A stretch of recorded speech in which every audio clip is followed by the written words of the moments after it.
Welcome to my YouTube channel education is life with Shubhadeep Patra. শিক্ষাই জীবন। আমরা প্রতিনিয়ত কিছু না কিছু শিখে চলেছি এবং সারা জীবন শিখে চলবো, কারণ শিক্ষার কোনো শেষ নেই। যারা 2024 টেট দেবেন, অর্থাৎ 24-এর টেটটা যেটা 25-এ হবে, সেই টেটটা যারা দিবেন, অর্থাৎ পরবর্তী টেট যারা দিবেন, এবং যারা 2021-এ এবং 22-এ 23-এ টেট দিয়েছেন, যারা ফেল করে গেছেন, অর্থাৎ পাস করতে পারেননি, কোয়ালিফাইং নাম্বার পাননি, আপনারা কেউ হতাশ হবেন না। আরও একবার চেষ্টা করুন, অবশ্যই সফল হবেন। সেই নিয়ে কিছু কথা বলবো তাদের জন্য, কারণ ইউটিউব খুললে শুধুমাত্র ইন্টারভিউ যারা পাস করেছে তাদেরকে নিয়ে সবাই কথা বলে। তাদেরকে নিয়েই বেশিরভাগ সবাই ভিডিও দেয়, কীভাবে ইন্টারভিউ দেওয়া উচিত, কীভাবে পাস করতে পারবে, কীভাবে চাকরি পাবে। কিন্তু যারা হতাশ হয়ে রয়েছে, এখন ইতিমধ্যে ফেল করে গেছে 21 সালে বা 22 সালে বা 23 সালেও যারা পরীক্ষা দিয়েছিল, কেউ হয়তো 21 সালে দিয়েছে, পাস করতে পারেনি, কেউ 21, 22, 23 তিনটাতে দিয়েছে, পাস করতে পারেনি, কেউ শুধু 22 দিয়েছে বা 23 দিয়েছে, পাস করতে পারেনি, কেউ হয়তো শুধু 23ই দিয়েছে, প্রভিশনাল অ্যান্সার কি অনুযায়ী দেখতে পাচ্ছে যে তিনি পাস করতে পারছেন না। সেই ফেল ক্যান্ডিডেটদেরকে নিয়ে খুব একটা ভিডিও ইউটিউবে দেখতে পাওয়া যায় না, ঠিক আছে? তো সেই নিয়ে কিছু কথা বলবো। যারা ফেল করে গেছেন, অনেকেই এরকম রয়েছেন, আমি নিশ্চিত আপনাদের মধ্যে অনেকেই রয়েছেন যারা ফেল করে গেছেন 21, 22, 23-এ। আপনারা এরকম হতাশার মধ্যে রয়েছেন যে, এতটাই হতাশার মধ্যে রয়েছেন যে এরকম ভাবছেন আর টেট দেবো না। এরকম অনেকেই রয়েছেন যে আবার টেট দেবো, আবার যদি ফেল করে যাই লোকে আবার কী বলবে?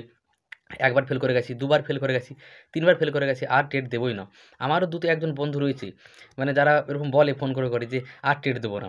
আমি তাদেরকে বলি বারবার যে দেখ তোরা তো মানে ডিএলএড করেছিস এত কষ্ট করে, 2 বছর 3 বছর ধরে ডিএলএড করেছিস, 2 বছরের ডিএলএড 2.5 বছর 3 বছর লেগেছে ডিএলএডটা করতে। এবং তারপর টেট পরীক্ষা দিয়ে যদি ডিএলএডটা টেট পরীক্ষা দিয়ে যেন পাস করতে পারিস, একবার ফেল করে গেছিস তো কী হয়েছে? একবার ফেল হতেই পারে। বড়, বড় যারা পরীক্ষা দেয় WBCS, ইউপিএসসি, সেখানেও তো 2 বার 3 বার 4 বার ফেল করার পর অনেকে সাফল্য লাভ করে। তো ১ম বারেই যারা পাস করতে পারিস না তাতে কী হয়েছে? আবার পরীক্ষা দে, অবশ্যই পরীক্ষা দিবি, কেন দিবি না? তার সাথে অন্য কিছু কাজ কর। তারা এরকম একটা বলে যে পরীক্ষা না দিয়ে অন্য কিছু করলে ভালো হয়, অন্য কিছু কাজ, অন্য কিছু পরীক্ষা। আমি তাদেরকে এটাই বলি, অন্য কিছু কাজ এবং অন্য কিছু পরীক্ষার সাথে সাথেও টেট পরীক্ষা দেওয়া চলে। কারণ যদি তুই টেট পরীক্ষায় না পাস করতে পারিস, তাহলে কিন্তু তোর নিজের মধ্যেও আরও হতাশা পরে কাজ করবে, সেটা আরও অনেক পরে গিয়ে। এখন যে হতাশাটা লাগছে তার পরবর্তী ক্ষেত্রে আরও হতাশ হয়ে যাবি, এবং তাদেরকে আমি বোঝাই যে আরও হতাশ লাগবে এবং লোকে আরও অনেক বেশি কথা বলবে তখন, যে এত ডিএলএড করে কী লাভটা হলো এত টাকা দিয়ে এত বছর ধরে। এবং তোদের দেখে শিখবেটা কি, যারা ডিএলএড করছে আগামীতে আর যারা করবে আরও, যে ও তো ডিএলএড করেছিল, টেট পরীক্ষা দিয়েছিল, পাস করতে পারেনি, আর পরীক্ষায় দেয়নি, হতাশ হয়ে বসে রয়েছে। তো কখনোই আপনারা যারা রয়েছেন, যারা দেখছেন ভিডিওটা 21, 22, 23 যারা কোয়ালিফাই করতে পারেননি, সবার প্রথমে বলব হতাশ হবেন না। হতাশ হবেন না, নিরাশ হবেন না। আবার পরীক্ষা দিন, অবশ্যই সফল হবেন, সাফল্য লাভ করবেন। দেখুন আমি 2022 টেট পাস করেছি, কীভাবে পাস করেছি? প্রথম এক চান্সেই। অনেকেই রয়েছেন যারা এক চান্সে পাস করে গেছেন। যারা করেননি তাদেরকে নিয়ে কেউ কথা বলে না। দেখুন তাদের জন্য একটা কথা বলব, হতাশ হবেন না, নিরাশ হবেন না। ভালোভাবে প্রথম থেকে প্রস্তুতি নিন। কতগুলো কথা আপনাকে মনে রাখতে হবে। দেখুন আপনি পরীক্ষা দিয়েছেন, আপনি জানেন আপনার কোন জিনিসগুলোতে ভুল হয়েছে। এখন তো যদি 22-এর টেট পাস হন এবং 23-ও যারা হবেন তারা বুঝতে পেরে যাবেন, কারণ মার্কশিটের মতো দিয়ে দেয়। মার্কশিটে আপনি কোন সাবজেক্টে কত নাম্বার পেয়েছেন বুঝতে পারবেন। 21-এরটা তো বলতে পারছি না। কিন্তু 22-23 যারা দিবেন তারা তো বুঝতে পেরে যাবেন যে কোন বিষয়ে কত নাম্বার কম পেয়েছেন, বা আপনি নিজেও জানেন যে কোন বিষয়টা আপনার দুর্বল। হতে পারে বাংলা দুর্বল, হতে পারে অঙ্কেতে দুর্বল, হতে পারেন আপনি ইংলিশে দুর্বল। যে বিষয়টাতে দুর্বল সেই বিষয়টাতে কমপক্ষে যে 30 করে নাম্বার থাকে প্রত্যেকটা বিষয়ে, বাংলা, ইংরেজি, অঙ্ক, পরিবেশ, শিশুশিক্ষা, প্রত্যেকটা বিষয়েরই অন্তত 10-এর উপরে পাওয়ার চেষ্টা করুন, যেটা সবথেকে কঠিন। 15-এর উপরে পেতে পারলে আরও ভালো সবথেকে। ঠিক আছে? যেটা সবথেকে কঠিন, ধরুন আমরা কঠিন হচ্ছে অঙ্ক। সেটাতে 10-এর উপরে অবশ্যই পাওয়ার চেষ্টা করুন, এবং যেটা সবথেকে ভালো সাবজেক্ট ধরুন বাংলা, সেটাতে 20-র উপরে পাওয়ার চেষ্টা করুন। যেটা সবথেকে ভালো সেটাই 20-র উপরে, 25-এর উপরে হলে আরও ভালো।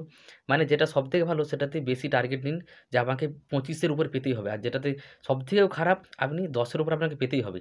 এবার কীভাবে পড়বেন? দেখুন প্রত্যেকটা পেডাগোগি ভিত্তিক বই পাওয়া যায়। আমি পড়েছিলাম রীতা পাবলিকেশনের বই। অনেকে হয়তো জিজ্ঞাসা করবেন যে আপনি কী পড়েছিলেন? রীতা পাবলিকেশনের প্রত্যেকটা পেডাগোগিক ভিত্তিক বই পাওয়া যায়, বাংলা, ইংরেজি, অঙ্ক, পরিবেশবিদ্যা। শিশু শিক্ষার জন্য রীতা পাবলিকেশনের একটা বই রয়েছে, শিশু শিক্ষা, শিশু মনস্তত্ত্ব ও শিক্ষাবিজ্ঞান, ডক্টর দেবাশিস পালের। ডক্টর দেবাশিস পালের শিশু মনস্তত্ত্ব ও শিক্ষাবিজ্ঞান, এই বইটাই যথেষ্ট। এটা একদম আপার প্রাইমারি পর্যন্ত রয়েছে। আপনাদের যে চ্যাপ্টারগুলো দরকার সেগুলি পড়বেন প্রাইমারির জন্য। এই বইটা শিশু শিক্ষার জন্য। আর পেডাগোগির বাকি সাবজেক্টের জন্য রীতা পাবলিকেশনের বাংলা, ইংরেজি, অঙ্ক, পরিবেশবিদ্যার প্রত্যেকটার পেডাগোগির উপর বই পাওয়া যায়। সেই বইগুলো আমি পড়েছিলাম, আপনারাও পড়তে পারেন। পেডাগোগির জন্য যথেষ্ট। এবার অঙ্কের জন্য আপনারা টিউশন নিতে পারেন, কোচিং নিতে পারেন কোথাও গিয়ে, নিজেরা ইউটিউব দেখে প্র্যাকটিস করতে পারেন। বড় কথা নিজেকে প্র্যাকটিস করতে হবে। আপনি সেই কোচিংয়ে নিন বা ইউটিউব থেকে করুন, বা ইউটিউবে অনলাইনে কোনো কোর্স করুন।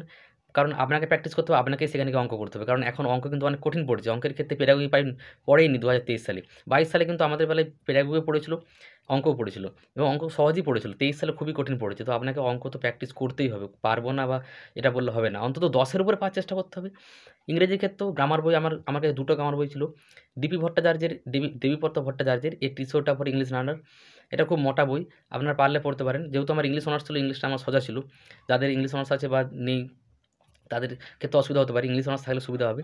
যদি নাও থাকে আপনারা ডিপি ভট্টাচার্যের বইটা কিনতে পারেন। এটা সবথেকে ভালো। এছাড়াও আপনারা যেকোনো গ্রামার বই কিনতে পারেন। গ্রামারের জন্য যথেষ্ট। ঠিক আছে? সবথেকে বড় কথা প্র্যাকটিস করতে হবে, পড়তে হবে প্রত্যেকটা চ্যাপ্টার। এইভাবে বইগুলো কিনুন, কিনে প্রস্তুতি নিন। অবশ্যই সফল হবেন। শেষে আবার বলব, হতাশ হবেন না, নিরাশ হবেন না, লোকের কথায় কান দেবেন না, লোকে কে কী বলল সেটা ভাবতে যাবেন না। আপনি আপনার প্রথম থেকে বইগুলোকে আবার পড়া শুরু করুন। যেহেতু একবার করে টেট দিয়েছেন, তারা ধরুন একবার দিয়েছেন, আপনার অভিজ্ঞতা রয়েছে, দুবার দিয়েছেন আরও বেশি অভিজ্ঞতা রয়েছে, তিনবার দিয়েছেন 21, 22, 23, এরকম হয়তো খুব কমই রয়েছে যে 3 বার দিয়েও পাস করতে পারেননি। রয়েছে কিন্তু আমার চেনাজানাও রয়েছে যে 3 বার দিয়েও পাস করতে পারেননি, 2 বার দিয়েও পাস করতে পারেননি, এরকম চেনাজানাও রয়েছে। আমার 1 বার দিয়ে পাস করতে পারেননি, এরকম অনেকেই রয়েছেন। তো যতবারই দিয়ে পাস না করুন, আপনাদের অভিজ্ঞতা রয়েছে, পরীক্ষা দিয়েছেন। তো শুধুমাত্র আবার প্রথম থেকে শুরু করুন। পেডাগোগির পার্টগুলো পড়ুন। অঙ্ক ছাড়া বাকি বিষয় কিন্তু পেডাগোগি অবশ্যই পড়বে। অঙ্কের ক্ষেত্রেও হয়তো পড়বে, এবছরে পড়েনি কেন 2023 সালে কে জানে। যদি পড়ে যায় 24 সালে, যারা 25 সালে যে টেটটা হবে, তাই পেডাগোগির পার্টও পড়ুন। পরীক্ষায় পড়ুক নাই পড়ুক, আপনাকে তো প্রস্তুতি রাখতে হবে। ধরুন প্রস্তুতি নেননি কিন্তু অঙ্কের পেডাগোগি পড়ে গেল, সেক্ষেত্রে আপনি অঙ্ক করে গিয়েছিলেন, পেডাগোগি আর করতে পারলেন না। তাই অঙ্ক, বাংলা, ইংরেজি, পরিবেশবিদ্যা, শিশুশিক্ষা প্রত্যেকটা বিষয়েরই পেডাগোগির পার্টগুলো পড়ুন এবং বিষয়ভিত্তিক যে সমস্ত বিষয়গুলো রয়েছে সেগুলো পড়ুন।